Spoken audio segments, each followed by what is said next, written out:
ఎందుకు పంపించినారు బిడ్డ కాలేజీ పో బాగా చదువుకో పైకి రా కానీ ఏం చేయాలి చెప్పు ఇప్పుడు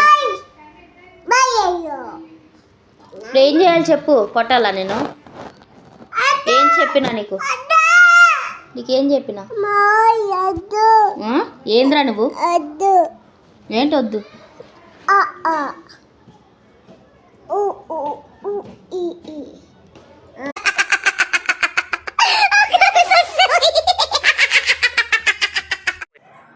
నాకు చాలా కోపదారి మనిషిని మీకు తెలుసు. నేను చూడండి అక్కడ ఏముందో.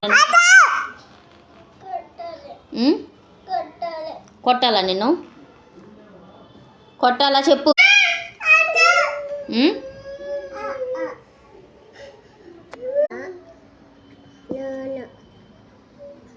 మధ్యలో తక్కువ మార్క్స్ వస్తే అడగరా మరి పేరెంట్స్